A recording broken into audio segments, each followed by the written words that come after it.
Good morning, everybody. This is Sean from Voices from the Dirt Road. Glad to be able to see you this morning. We got a great show set up for you. Hope you already got your cup of coffee. I got mine.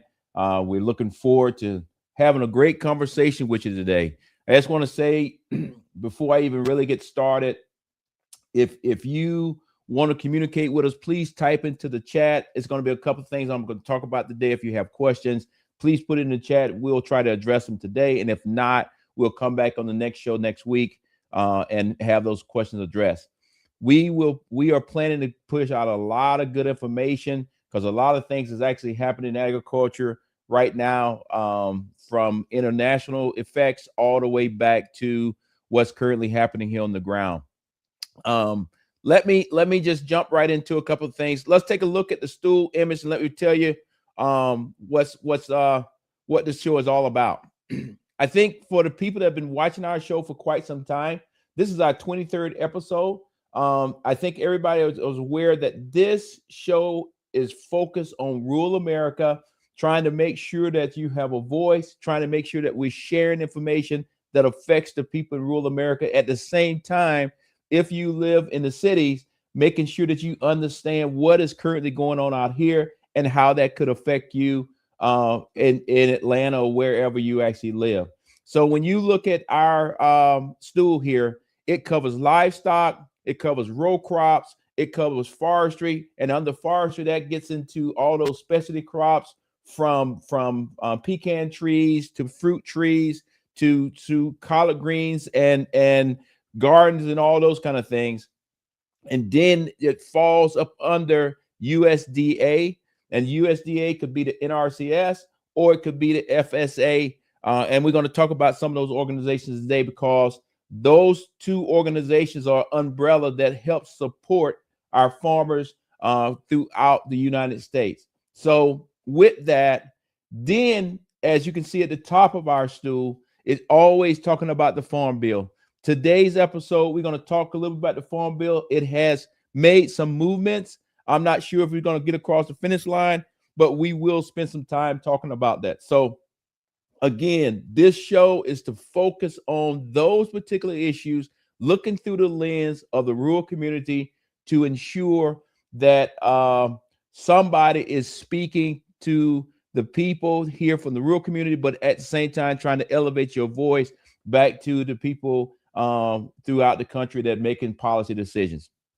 With that being said, before I get too deep into all that kind of things, we we played a video last week. I had to go out of town on an unexpected emergency, but we played a video last week where we talked about PFAS. So I thank you for all the feedback on that, and we're going to follow back up with the PFAS video. And those, when we do those particular videos, they will be specials that we will actually do at night because of my guests that we usually have cannot arrange themselves to be here at 7 o'clock in the morning. So as we do more of the PFAS series, those will always be at night, probably around 7 o'clock, but we'll let you know well in advance. But thank you for all the feedback.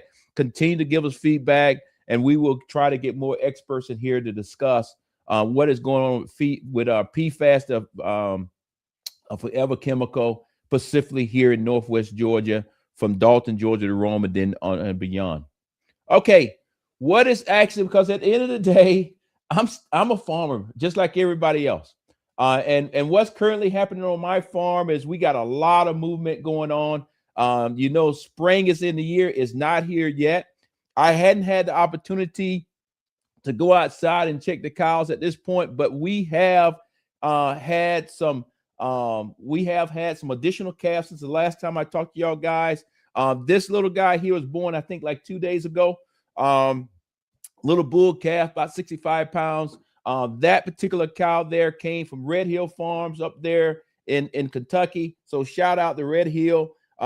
Great people up there. And I look forward to going back up again this year and buying some more. And then the other cow that you see right there, I got from a local farm here in my local area. We call her Skunk Tail, and she's a half Charolais and Red Angus, and I bred her to a registered Charolais bull, and that's her little calf that she just had this year. So we're moving in the right direction. I'm very proud of what we're doing. And as you can see, that's some of our Charolais cows there with the cow and her calf. So like I said, a lot of calves are being dropped on the head right now on the farm, which is a great thing. That's what when we built this farm, that's what it was all about. In addition to that, we actually started doing our cross fencing. And cross fencing is helping us with our regenerative ag program. One of the things I do here on my farm, we just don't talk about it, we actually do it. We rotate our cows completely around this farm, and in that process, now we have went from 4 pastures to 7 pastures. The pasture behind my house here, we're going to leave it as a normal pasture because that's where we have the corral and all those kind of things. But all the rest of the pastures now have the cross fencing so that we split everything in half. And then currently what we're working on right now on the farm is putting another path through the woods. So here in a few weeks, I will video the cows being able to move completely around the house or completely around the farm itself so that they never stay on grass too long. And at the same time, that improves their health, but at the same time, improves the grass so that it continues to grow. So a lot of things, like I said, is going on the farm, which is great.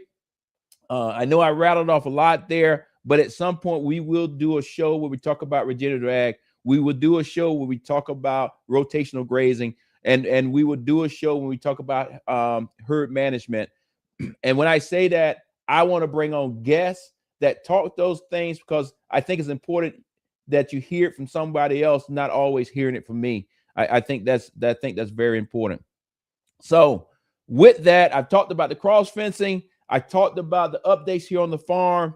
Now let us get into the show itself. So please put your seatbelts on because it's a lot of things is currently happening that is putting pressure on our farmers. I think most people know now that almost on a daily basis, 53 farmers per day is actually filing for bankruptcy.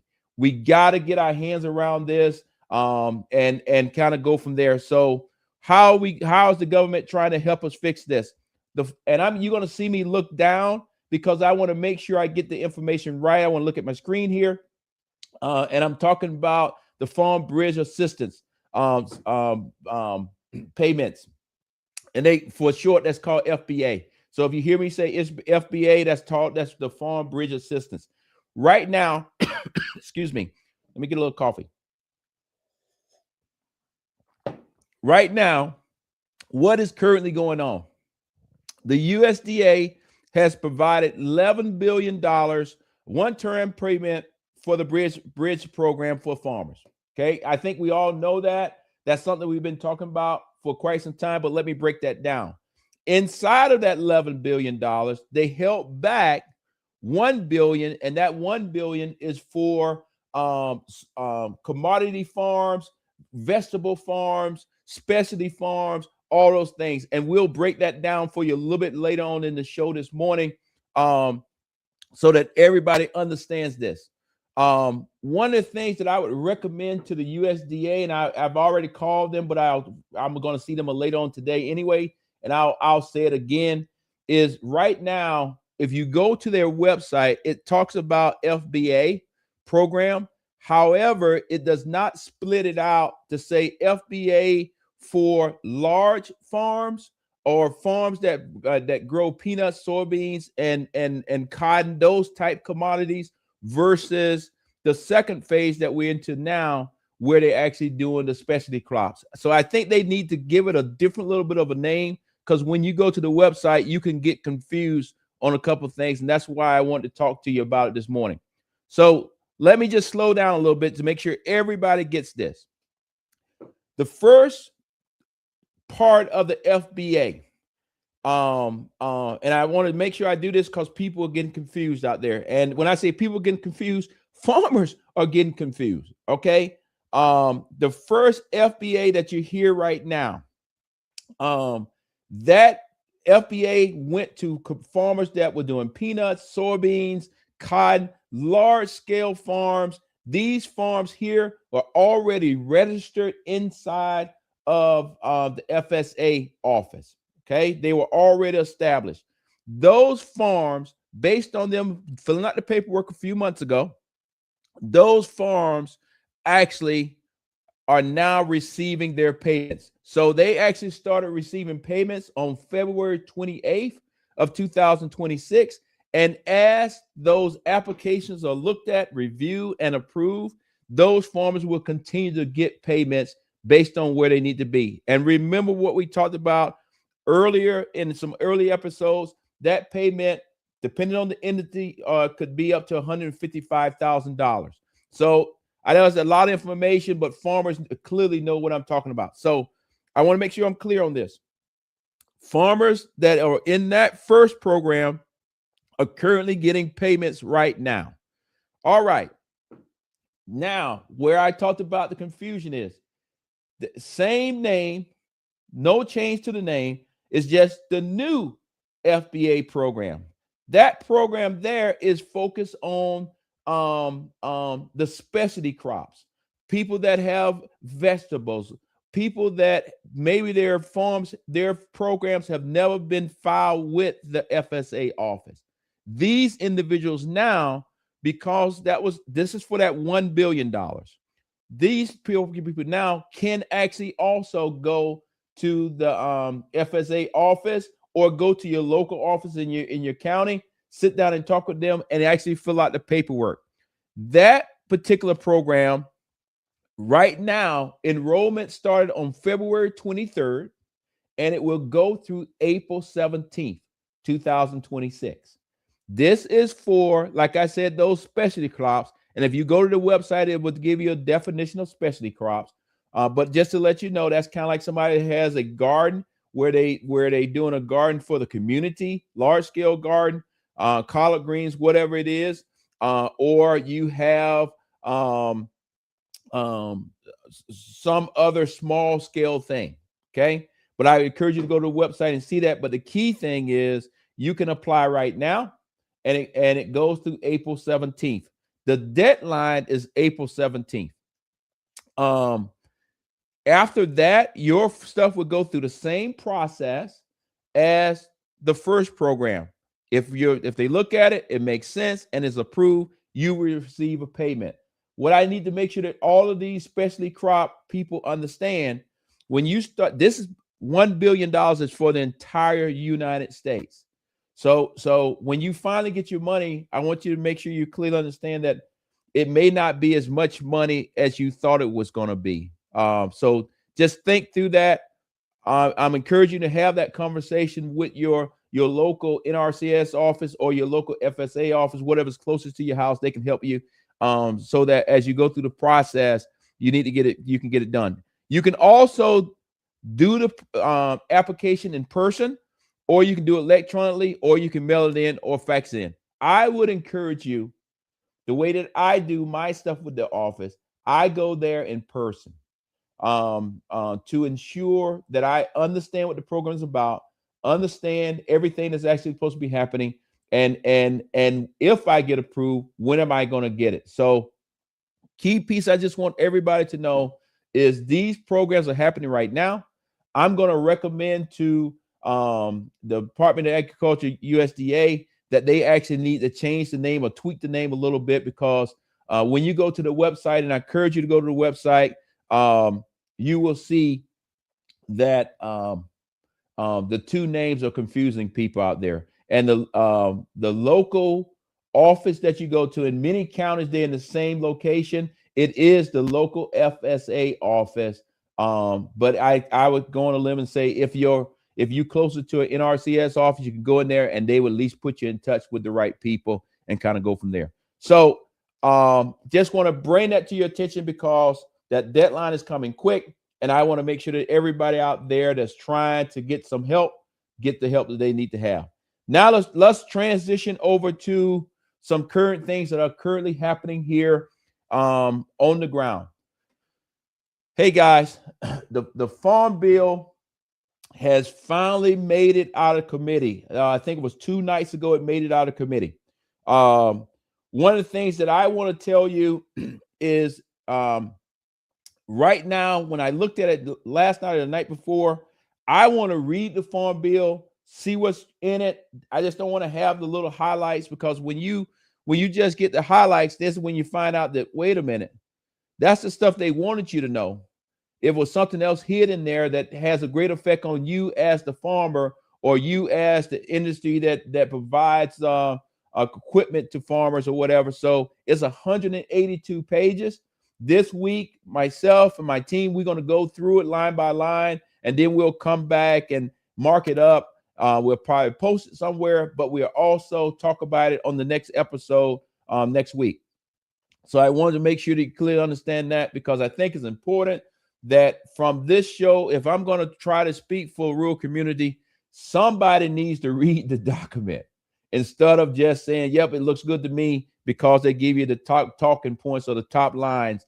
But I want to go and actually go through every line, making sure how does it affect us as farmers here on the ground across the board. And then if some things need to change or to be improved, I would encourage you to reach out to your representative and ask him or her to go back into committee and see, can we get those things updated.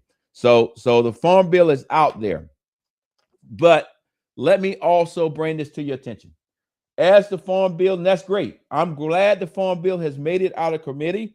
I'm not making it out of committee does not mean that it's going to get passed. I want everybody to know that it's a long process. Okay, does not mean that, but a good thing is it has made it out of committee. And like I said, it's 182 pages. We're going to read it. We're going to give you some feedback next week, and we're going to continue to follow what is actually happening, because this is going to be affecting farmers for a long time. And as people know or don't know, the last farm bill that we actually had passed was 2018. That farm bill, majority of the money, 60% of the money that's in the farm bill is actually goes to our seniors and our less fortunate youth in the SNAP program. And then the rest of the money is set aside for farmers when it comes to a natural disaster. One of the things that I'm going to be looking for in the farm bill, and I don't think it's there yet, but I got to, like I said, I got to read it very closely. One of the things that I want to make sure that gets into the farm bill is addressing PFAS. How do we make farmers whole again that actually put PFAS or put the forever chemical on their farm, grass, whatever they put it on, and didn't realize what they were doing. So I want to be clear. We don't want to do anything to make a farmer be in a situation where he's in the middle of a lawsuit, but I want to figure out how can we help a farmer if his farm was deemed that now it has forever chemicals on it. How can we help that farmer get back on his feet, or get back on her feet, so that they can actually go get a different farm somewhere else and go on with life? Because right now the cleanup for that is going to take some time, and I'm not even sure if we actually got a plan for cleanup. So these are the type things that I'm going to be looking for in that farm bill, because I believe the PFAS issue needs to be addressed somewhere, and it just makes sense to me. A portion of PFAS issues should be talked about in great detail inside the farm bill if we really trying to help our farmers out. So with that, that's enough talking. I need a break. I need to drink some coffee. What I want to move to now is when we don't have a lot of videos today, but we do have some serious videos today, because as y'all guys know, just earlier this week, I think 4 or 5 days, maybe 5th day or 6th day today, we actually just got into a violent combat war in Iran. I think everybody is aware that we got that going on in the Middle East. I think everybody follows on the show knows that I spent a significant amount of time in the military, and my last assignment was actually in the Middle East. So I know the leadership that's on the ground. I know the soldiers that are taking care of the business, and they're doing an amazing job. But I want to just make sure that in this next segment, how does this war that we have in the Middle East with Iran, how can that affect us as farmers? So that's where the conversation is going right now. And I think it's important that we all understand that, because input costs are already high. I'll just go on and tell you, input costs are going to get even higher. Many of the places that you're going to hear them talk about in this next coming video on Ag Day are places I have physically been on the ground. So on the back end of it, I'll talk to you a little bit about that from my other hat of being a retired general. So with that, Shelly, can you play the video, please? As shippers try to move fertilizer out of the Middle East, U.S. corn acres hang in the balance. I'm Clinton Griffiths. We've been keeping you updated on the military action with Iran and what it means for moving crop inputs out of the region. Now, some analysts are putting a number on just how many acres of corn could be lost if those shipments remain in jeopardy. AgDay's Michelle Rook is continuing to follow this. And Michelle, every week that goes by is impacting those corn numbers. Yeah, Clinton, USDA was already expecting about a 5 million acre cut to corn acres in 2026. However, that was before this latest spike in fertilizer prices and this major supply disruption. Now, analysts say it takes nearly 30 days to get fertilizer from the Persian Gulf to the U.S. and another 3 to 4 weeks to get it to farmers. So if they didn't apply fall fertilizer or didn't purchase it before now, they may be forced to plant less corn. Global fertilizer prices have risen with the war in Iran, and the worst case scenario may not even be priced in yet, which may force farmers to cut corn acres. The corn to urea price ratio is already one of the second or third worst in history, according to StoneX, but it's quickly getting worse. But the farmers will tell you, listen, yeah, the value may have been worse, but my corn price was significantly higher during those times. I was making more money for the entire operation, so I could more handle that higher value proposition. Today, I think you're going to find most farmers telling you today's corn price is not great compared to what it was back then. This is, from an overall farming perspective, probably one of the worst times that we've seen. While it helps President Trump is ensuring safe passage through the Strait of Hormuz, it doesn't eliminate the problem. So fertilizer may not get here in time for planting, and some retailers aren't even offering a bid, which could also shift acres away from corn. The worry is if this turns into a multi-week situation, there's no catching up from that. That's where we have to start looking at the supply that we have or already on the way and say, well, who's willing to pay the most for it and who's willing to sit there and choose a different crop to plant that's not so nitrogen intensive. Some farmers had already purchased nitrogen fertilizer, but for those that waited until spring, the sticker shock could change last-minute planting decisions. Bringing in fertilizer, urea, I think it's another, negative to the corn market when you look at higher costs that were already there and you add more to it. So depending upon how long this goes, it's going to add to the cost of fertilizer, which is another, price factor that could push some guys away from corn as we move towards planting. Joe Vaklovic of Standard Grain posted that up to 1 million acres of corn were being lost per week, with fertilizer prices being dragged higher by the Iran conflict. However, other analysts are more conservative and think even with a bigger cut to corn acres, it may not reduce ending stocks enough to raise prices. It's possible. Now, we don't know exactly how much quote-unquote last-minute switching could be seen based on changes for soybean prices, based on changes for fertilizer pricing, etc. So these can give us some type of movement. We're not quite sure how much. But theoretically, maybe losing a few extra corn acres right now? I think we can make that point. Whether it's enough to substantially change the story, that's maybe a separate argument here. So we'll wait to see what farmers decide in the March planting intentions report. I'm Michelle Rook reporting for Ag Day.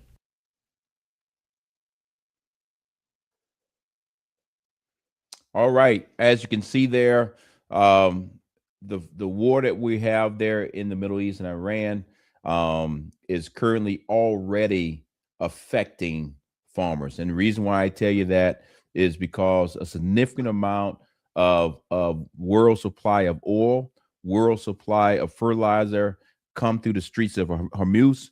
That is very close to Iran, and very much Iran can actually slow things down. One of the things that was not talked about in this particular video is President Trump and the administration is making, and CENTCOM are the guys down in Tampa that are actually fighting this war for us. They're making a decision on, are they going to put the Navy out, our U.S. Navy out, to try to bring some of those ships through. But again, all those things take time, and the markets don't wait. So I would tell you here on my farm, we have already made a decision that this year we will not be able to afford the fertilizer. We're going to end up going with the chicken manure. strictly because it was already high, and now we already starting to see those spikes. So that's the decision that we're making here on my farm. We'll again, I'm just trying to grow grass for my cows. Again, the row crop guys got to make their own decisions. But key piece that we're talking about here is this war is only on day 6, day 7. Don't quote me on the actual day. I think it's day 6. However, the question is, how long is it going to go? Right now, the administration is saying anywhere from 4 to 5 weeks. Right now, many farmers are already starting to try to get some crops in the field. And the question then comes into play, like they said in the video: did you buy your fertilizer in advance? The other piece is, even if you didn't buy your fertilizer in advance, were those ships that the company bought the fertilizer, did it make it through the streets of Hormuz? And if not, it's still standing out there in the middle of the ocean waiting to try to get here. Hence, that affects the supply and demand, and we kind of go from there. So we're going to continue to follow this later on in the show. Well, not later on the show, here next. Usually I don't do this. Usually I try to keep this podcast completely separate from whatever else I'm doing in my life. But I think in this particular case, I want the audience to know that you could see me in other capacities, and one of those other capacities is a retired brigadier general, and I have been on different news shows, and it'll probably be on many more to come, depending on how long this war is going to go. Talking about the war from my expertise as being a retired general, and at the same time being in combat, and at the same time spending many years in the Middle East, trying to make sure the American people understand what is currently going on from a military point of view, and then kind of from there. So I want to take time this morning. So I need to apologize. The video is going to have a banner on it that we cannot get off, but please disregard that and pay attention to what we're talking about. This, I think, is from the yesterday or the day before. And I think it's on News Nation, where I was on there at 6 o'clock in the morning. So with that, Shelly, will you play the video, and then I'll come back on the other side. Now is Georgia Democratic congressional candidate, retired Brigadier General Sean Harris. General, good morning to you, sir. Thank you for your time. You have such an interesting perspective on this because you're military, but you're also running as a Democrat, most of whom obviously overwhelmingly oppose this operation. Do you feel the same? Well, Marky, I want to first say thank you for being on your show. But what makes me very different from everybody else is this: my last assignment was actually Israel. So when I saw the earlier clip of the bombs falling there in Israel and going in Lebanon, I have been there. I will say this: when I look at it or get to D.C., I'm going to look at everything and then vote for what's best for the nation. But I will also say that the president needs to come in and explain to the American people why we're in this war, how do we get in this war, and then how do we define getting out of this war. Mm-hmm. I know that you say American people deserve clarity, Congress deserves a vote, troops deserve leadership with a clear objective. Just to be clear, had you been in Congress and had you been given a say on this, would you have voted to leave Iran alone at this time? At this point, I would have to say I would go into the top secret briefing, see what was actually said, and then based on that and based on my prior experience, like I said earlier, I probably would have voted saying, yes, let's do it. But I would want to make sure that we go out and tell the American people what we're going to do before we actually did it. Let me play some sound for you, sir, because the administration briefed the House and also the Senate last night, just amid confusion over the strike's justification. Take a listen to what Congresswomen Nancy Mace and Pramila Jayapal had to say about it. The nation of Iran was further along and closer to getting a nuclear weapon than at any other point in world history. This needed to happen. It needed to happen now. Imminent means immediate threat to the U.S. That was just not addressed at all. General, is everyone not seeing the same intel on this? I mean, why is there such a stark division about how much of a threat Iran posed? I get Democrats saying, you know, I wish we had been given a heads up or given a say, but why is there such a stark difference on what kind of threat there was at hand? Well, the reality of it is that this has been an ongoing debate for a long time. It's just not this time, but many times before. The reality of it is less than 6 months ago, this past summer, President Trump told us that he actually took out all their nuclear weapon systems and all those kind of things. The reality of it is Iran has been working on things, but I do not believe that it was an imminent threat. I believe that Israel wanted to do this strike. We went along with them, and now we're trying to explain it. General, we're expecting the next press conference from War Secretary Hegseth here in just a couple hours' time. What more do you want to hear that they didn't answer or didn't address on Monday, just 48 hours ago? Yeah, I look for him to tell us exactly what are the goals, lay them out 100%, and then on top of that, tell us what does winning look like, and then tell us how do we get out of this particular war and how long this time period is going to be. The other thing I definitely want to say before we get off the air is this, that the military is doing an outstanding job. I used to be part of CENTCOM. They are doing an extremely well job on the ground. That is not the issue. The issue is strictly how do we get into this war, and then how do we get out of it? Because the last thing I think any of us want is another forever war. And lastly, just what do you think that exit strategy will look like? The White House is saying an estimate of could be 4 or 5 weeks, possibly longer. Yes. Is there any chance that this wraps up in that time frame? And do we see boots on the ground? Well, those are all the questions that we need to be asking the president and the Secretary of War. I will say this. I believe that they probably can get it done in the next 4 to 5 weeks, but it is so many different variables that you see in the Middle East right now. With all the Gulf states are getting involved or being hit, this thing can get out of control real quick. So that's why I believe the president needs to come on, speak to the American people, and tell us what we're doing, why we're doing it, and how we're going to get out of it. Of course, we'll take those next comments live, that presser live from Hegseth at 7 o'clock Central Time, 8 o'clock Eastern when it happens. Brigadier General Sean Harris, thank you so much for your time, sir. Greatly appreciate it. Tom Dempsey, Robert Sherman, thank you both as well. We'll loop back in with you shortly. Okay. Like I said, I normally don't use whatever I do in my past in a different life on this particular show, but the way it's playing out today is my experience in my experience in the Middle East, my experience in the other countries around the world is now intercepting what I'm doing now in the civilian world as a cattle farmer, because when you hear us talk about the streets of Hormuz, when you hear us talk about all these different places, some of this fertilizer and different things that we're talking about come from that particular region. And as it talked about on the earlier video before mine, certain ships may be held back and the cost is going to go up. And right now, I think all of the farmers are actually hurting because input costs is across the roof.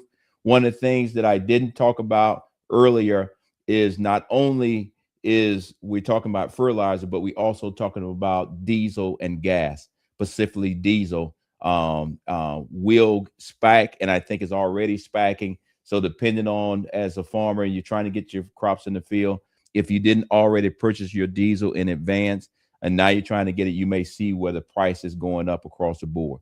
So a lot, like I said this morning, a lot of things are going on. And I think it's important that we share all of these things, because all of these things that are happening in the world, on the other side of the world, will have great effect on us here in the United States, specifically in the rural community. Like we talked about, we waiting. Some farmers are getting the FBA. Other farmers are still applying right now. Then on top of that, we have the pressure of the war that we're actually in, and prices are starting to spike across the board. So I want to make sure that this show, we actually talk about all those kind of things. And just to recap, like I said, we will take the time this week to read the 802 pages of the current farm bill that's actually out there. And then we will report back next week on what is in it, but also what would we recommend to be in it, so that you can reach out to your representative and say, hey, a recommendation, we think you should go from there. I would also encourage you to write us, text us. We'll look at your comments. And from that, we will develop additional shows. One of the things I forgot to do in the beginning of the show, one of the things that I used to love to do as I traveled around the United States and I traveled around the world is get coffee cups. This coffee cup here is from Mr. Coffee Bean in Dothan, Alabama. I don't really remember when I went in that coffee shop. It maybe was 10, 12 years ago. I don't remember anymore. But I would just say this: if you have a coffee cup for your business, or coffee cup for your coffee shop, please put something in the text, your address. We will actually reach out. I'll purchase one and tell us a little story with your thing, and then as we have our coffee in the morning, I'll take a few minutes and I'll talk about your coffee cup, your company, your whatever. I will pay for it, so it's not an endorsement or anything, but I think that'd just be a cool little way to show all the little things that we're doing around the United States that's a little different. So every day on the show now, I'm going to grab a different coffee cup from upstairs, and I'll tell a little story to say, hey, this coffee cup, this one came from Dothan, Alabama. If it's Mr. Bean, Mr. Bean is still open down there, please somebody go in there and say, hey, Sean was just talking about y'all guys this morning. And then I have coffee cups from all over the world. So with that, let us close out the show this way, like I always do. As y'all guys know, there's a lot of pressure on our farmers right now. There's a lot of pressure on our soldiers right now. But I'm going to talk the farmers piece first. Like I mentioned at the beginning of the show, 53 farmers per day right now are facing foreclosure. That's a lot of pressure. I want to make sure that all of our farmers know, our farmers' families know that, hey, if you're having an issue, please call the number that's on the screen. The number on the screen is 988. That is a national number. Please call that number, get some help, because you are very important today, and we want you to be with us tomorrow. So we all can work together and get through these pressures that we are. And I know the USDA office is working hard to help the farmers get their farm and keep things going for the next generation. So I put that out there, and then I'll be remiss if I didn't say it on this particular episode. As y'all guys know, as we're speaking to you this morning, 6 outstanding young men and women have paid the ultimate sacrifice in this current war that we're in. I want to pass my condolences to their families. I want to thank them for their service, and I pray that God keeps all of our troops safe, because I know exactly where they're at, and I know things are very tough now, but they highly trained. Their leadership is amazing. I know Admiral Cooper personally. He's the CENTCOM commander, and I know many of the other commanders and many of the sergeant majors are leading our men and women across the Middle East at this point. So keep them in your prayers, keep them safe, and we'll kind of go from there. So, hey, we've talked about a lot this morning. We've been on now for roughly about 40 minutes. What we're trying to do in the future is kind of keep the show somewhere between 30 to 45 minutes so that you can get in, get the information, and then get back out of here. So I want to just say to everybody, thank you, thank you, thank you. Please join us next week on our next episode, and please give us feedback on what do you want us to talk about, and we will try to build it into our program. So with that, the coffee cup is empty. Have a great day.